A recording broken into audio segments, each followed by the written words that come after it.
son estas bombas de tiempo? Nosotros identificamos, por supuesto, la inflación atravesándolo todo y distorsionando además todas las decisiones, ¿no? Porque todas las decisiones están condicionadas por eso, pero hay otras bombas de tiempo, otros puntos en rojo en la economía. Bueno, los problemas del sector externo siguen estando, sobre todo el pago de la deuda, eso hay que ver cómo hacen para cumplirlo, pero dejémoslo de lado porque eso tal vez es lo que menos le interesa a que nos está escuchando. Lo que más le puede preocupar es el tema inflación, porque le pega sobre el salario y además el tema ocupación. ¿Cuántos puestos de trabajo se destruyeron? ¿Y cuánto es previsible que se puedan crear ahora en este año o cosas por el estilo? Yo la verdad es que no veo muy probable que nadie vaya a invertir, a hundir inversiones en la Argentina, contratar gente, pagar sueldos, etcétera, etcétera, con estas reglas de juego. Fíjate, la semana pasada sacaron una resolución por la cual 1000 empresas van a tener que mostrar en un formulario qué producen, cuánto producen, a qué precio venden, qué stock tienen. Los que no pueden administrar una simple vacunación, una campaña de vacunación, se quieren poner a administrar las empresas privadas. No pueden manejar ni siquiera eficientemente RTA, vos viste lo que estaba gastando, lo leís, aerolíneas argentinas, etcétera, y quieren meterse a controlar las empresas privadas. Entonces, ahí tenés un problema serio que no va a traer inversiones y no va a haber ocupación. Ahí tenés un problema serio que no va a traer inversiones, decís vos. También lo dice The Economist, que dijo que la Argentina es un país particularmente adverso, de los peores para invertir. ¿Cómo? Me copió The Economist. Te copió The Economist, con copyright, pide Kachanowski. No, pero es en realidad muy preocupante lo que plantea, porque en definitiva cuando hablamos de inversiones, más allá de hablar de grandes sumas de dinero, se habla de la posibilidad de generar empleo. En el fondo ese es el problema. O sea, lo que tenemos que hacer en la Argentina es, sabemos que tenemos una cantidad de pobres que la última medición daba 40 y pico, ya debe estar pegándolo en el poste cerca de los 50. Tenés indigentes, el indigente es el que casi no puede comer todos los días. Tenés desocupación. Bueno, ¿cómo se corrige eso? Entre otras cosas, trayendo inversiones o generando atractivos para que las inversiones vengan a la Argentina. ¿Y para qué quieren las inversiones? Para que creen puestos de trabajo, obviamente. Ahora, ¿quién te va a invertir en Argentina así? Te persiguen con regulaciones. El ministro Culfas se agarró y se la agarró ahora con los bancos, después se la agarró con... No sé si leíste que también se empezó con el tema de los bancos. Ahí hay un dato que tal vez la gente no conoce. El ahorro interno en la Argentina es mínimo, ¿sí? Porque se fugó, los ahorros están fuera del país. El 50% de los depósitos que hay en el sistema financiero, casi el 50%, se lo lleva el Banco Central en deuda que está tomando, que se llaman las famosas LELIQs. Macri dejó 1 billón de pesos en LELIQ y ellos ya están en 3 billones. ¿Vos te acordás cuando el presidente en campaña decía que con lo que se iba a ahorrar de los intereses de las LELIQs, a los jubilados le iban a dar a los jubilados gratis los remedios? Al final del mandato de Macri se pagaban 600.000, el número redondo te digo, 630.000 millones de pesos anuales en intereses de la deuda de esas LELIQ.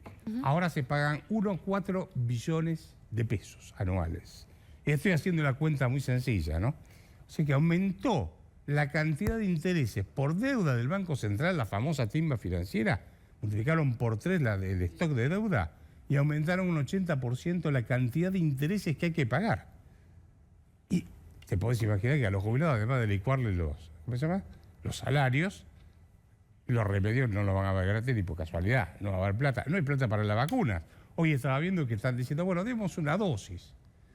Todo eso es un país totalmente fuera de control en términos de atractivo de inversiones y crecimiento, ¿no?, de largo plazo. Pero me parece, vuelvo al punto de las inversiones y vuelvo al punto de la relación con el sector privado y concretamente con quienes tienen capitales para reactivar la economía argentina. Me parece que acá también hay una politización de todo, ¿no? Hasta un sesgo ideológico que hace ver de una manera casi demonizada la generación de riqueza. Y prácticamente el que invierte en la Argentina es el enemigo. vos fijate, bueno, las compras por internet famosas, ¿sí? Están persiguiendo a la empresa que creó, creo que, no me acuerdo cuántos puestos de trabajo creó el año pasado, y así es sistemáticamente. Entonces, vos mirás la Argentina y decís, bueno, a ver, si yo invierto y creo puestos de trabajo, que es lo más digno, porque en última instancia es más digno cobrar un sueldo y mantener a tu familia que vivir de un puntero político que te tira con un plan social. ¿Estamos de acuerdo? Ya no es solamente economía, es una cuestión de dignidad. Entonces vos ves la Argentina y decís, ¿y por qué voy a invertir en la Argentina si me van a matar con impuestos? Moyano me va a volver loco, me va a hacer piquetes. Me meten en regulaciones. No sé si voy a poder importar insumos porque el Banco Central no me da las reservas necesarias para poder comprar los insumos, etc. ¿Por qué voy a invertir en la Argentina? Entonces, Argentina tiende en estas condiciones, así con estas reglas de juego, a ser un país fallido. Vas a tener cada vez más pobres, cada vez más indigentes. ¿Sabes cuántas personas? Esto es dato del Congreso de la Nación, de la Oficina de Presupuesto del Congreso de la Nación. ¿Cuántas personas pasan por la ventanilla del Estado todos los meses a buscar un cheque? 21 millones de personas, entre planes sociales, jubilados, etc. Falta agregar 3,5 millones más de empleados públicos nacionales, provinciales y municipales. Estás en 24 o 25 millones de personas que viven de lo que le da el Estado. Y somos en el sector privado entre 5 y 6 millones de personas que aportamos impuestos para mantener eso. Y encima, a los que producen, los perseguís y se van. Porque la cantidad de empresas que están haciendo es impresionante. Entonces, yo no sé si no es deliberado por momentos, ¿no? Hay un aspecto que es bastante preocupante, que es que el propio sistema de asistencia se licúa en las manos de quien está en situación de vulnerabilidad y tiene que recibir asistencia en el momento en que esa asistencia se empieza a financiar cada vez más con emisión, porque ese dinero cada vez vale menos. Ese es otro de los problemas. Claro. La inflación, que es el impuesto a existir en la Argentina. Mirá, el año pasado, cuando vos mirás los ingresos del Tesoro, vos decís, bueno, ¿cuánto recaudó de IVA, cuánto recaudó de ganancias, etcétera? ¿Sabés cuál fue el ingreso más importante? La emisión monetaria que hizo el Banco Central para darle plata al Tesoro porque no le alcanzaba con los impuestos que estaba recaudando. O sea, la recaudación de impuestos inflacionarios, vamos a ponerlo de esta forma, fue 2 billones de pesos. Y ganancia fue el IVA DGI 1,2 o 1,3 billones de pesos. O sea que el impuesto más importante el año pasado fue la emisión monetaria. Por eso estás teniendo el impacto que tenés ahora en los precios y se te está desbordando. Porque ¿qué pasa? La gente está huyendo del dinero. A ver, yo lo voy a poner sencillo para que la gente me entienda. Yo tengo plata, voy esta semana a comprar una lata de atún, la semana que viene tengo que comprar otra. ¿Qué hago? Digo, no, la compro ahora, la semana, antes de comprar la semana que viene, porque la semana que viene la plata que tengo en el bolsillo no me va a alcanzar para comprar la lata de atún por la inflación. Entonces, anticipo la compra. ¿Qué estoy haciendo? Me saco cada vez más rápido los pesos de encima y demando más bienes que además son escasos. ¿Se entiende lo que digo? O sea, eso es baja la demanda de dinero, digamos. Cae la demanda, eso es la famosa caída de la demanda de dinero. La gente se saca los pesos de encima y demanda bienes para refugiarse en algo que le dé algún tipo de protección. Ahora, ¿quién es el culpable? Es el Banco Central que emite moneda. ¿Y por qué emite moneda? Porque tiene déficit fiscal el Tesoro. ¿Y por qué tiene déficit fiscal? Porque hay populismo y gastan más de lo que puede entrar. Pero por otro lado, también, Roberto, hubo un año de pandemia, se necesita asistir a sectores vulnerables. Bien, sí, sabemos que en la Argentina hay mucha gente que está teniendo serios problemas para subsistir. Entonces, un dato que nos duele y la verdad es que crece y crece y todo el tiempo tenemos que actualizar esas cifras lamentablemente porque ascienden. ¿Cómo se hace para gestionar eso y gestionar también las responsabilidades del Estado para asistir a esas personas? Pero vos sabés que, te digo, cuando vos mirás los datos de las, eran las IFE y las ATE, ¿no es cierto? ATP. ATP, nunca me acuerdo, porque esa asociación de tenis profesional, me confundo con esa, la ATP. Esas dos te representaban el 14% del aumento del gasto público del año pasado, no te representaron tanto.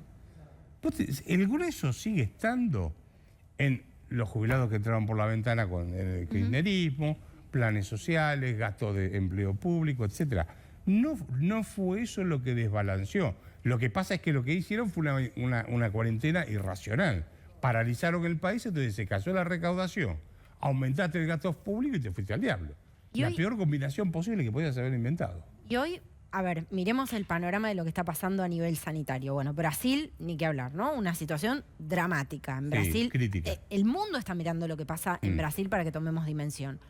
Paraguay también con una situación muy delicada también a nivel político, Uruguay con ascenso de casos, Chile vacunando muy bien, con una campaña muy exitosa, pero también con un número considerable de nuevos casos por día. ¿Puede la Argentina, resistiría restricciones que impacten en la economía hoy, en el inicio de este 2021? Argentina no está en condiciones de bancarse otra cuarentena como la del año pasado. Ni siquiera la mitad de lo que fue el año pasado. Argentina está colapsada económicamente. O sea, el lujo que se pueden dar otros países por no haber hecho los mamarrachos que hicimos nosotros durante décadas, no lo podemos dar nosotros, lamentablemente. No tenemos recursos, no hay ahorro en el sector público para decir, che, mirá, puedo bancar esto. Vas a tener que emitir moneda. Si vos parás de nuevo la economía, se te va a caer de nuevo la recaudación, el gasto no lo van a bajar, vas a emitir más moneda y vas a hacer un zafarrancho que además de tener pobreza, se te va a disparar la pobreza, la indigencia y no vas a resolver el problema de salud. O sea que estamos en un problema que yo te diría que es serio. Esto se resuelve de otra manera totalmente distinta. Vos lo que estás planteando, ya me quedo sin tiempo, pero vos lo que estás planteando esencialmente es un problema político. Esencialmente este es un problema político de los valores que cambiaron en la sociedad, ¿viste? Donde mucha gente pretende vivir del laburo ajeno. Ahora, los políticos lo que pretenden es explotar eso con el clientelismo político. Porque cuando vos te decís, ¿por qué aumentaron el gasto tanto en planes sociales y demás? Porque te da clientelismo político. Entonces, la política se transformó en un negocio tal que destruyeron la economía.